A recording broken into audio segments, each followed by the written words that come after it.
À son arrivée à Abidjan, en Côte d'Ivoire, le Premier ministre Anatole Koliné Makosso est accueilli au pied de l'avion par son homologue ivoirien Robert Begré-Mombé.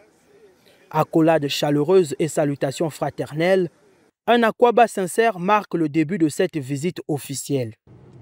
Au palais, le chef du gouvernement est reçu en audience par le président de la République de Côte d'Ivoire, Alassane Ouattara.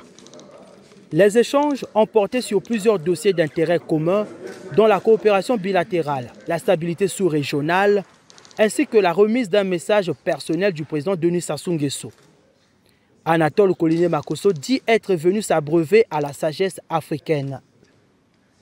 J'ai eu la grâce, avec ma délégation, d'être reçu par un géant du continent, un monument.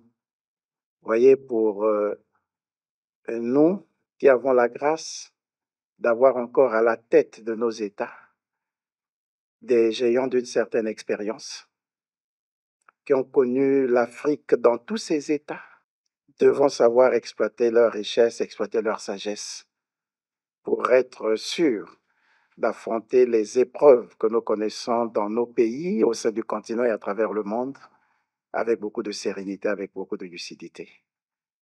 Et nous sortons de là imbus de connaissances, imbus de leçons qu'a bien voulu nous transmettre le président de la République, son Excellence M. Alassane Ouattara, à qui nous avons porté le message qui vient de son frère et homologue, son Excellence M. Denis Sassou Nguesso, qui nous a chargé d'aller témoigner à son Excellence Monsieur le Président Alassane Ouattara de son attachement aux relations bilatérales qui unissent nos deux peuples.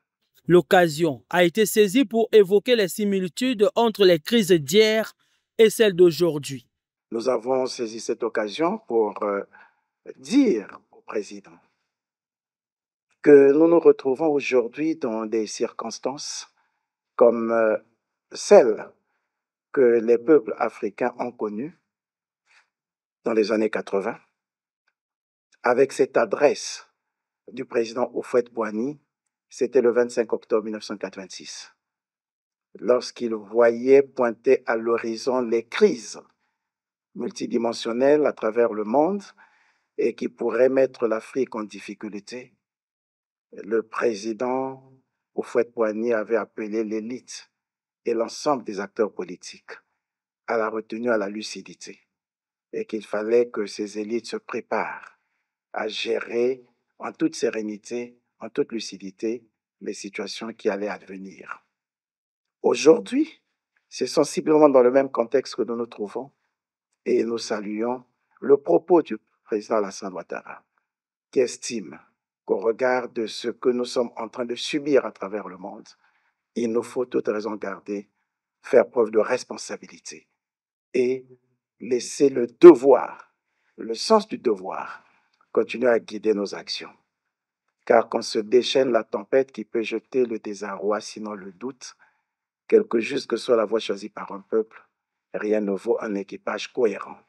Et cet équipage, on le reconnaît par son expérience, par sa compétence. Ce qui avait amené, dans les mêmes circonstances, un président américain, lorsque on se trouvait devant le tumulte, à dire qu'on ne change pas le cheval au milieu du gué et ne revient pas à un cavalier de laisser ses troupes au milieu du gué. Voyez, ce sont ces paroles imbues de sagesse que nous avons eues à échanger avec son Excellence, Monsieur le Président.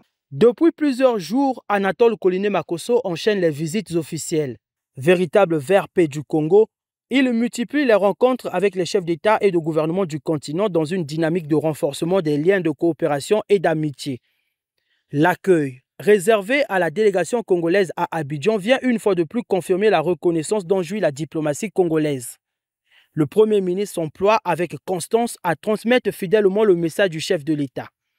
Une mission à forte portée diplomatique qui consolide la présence du Congo sur la scène régionale et internationale.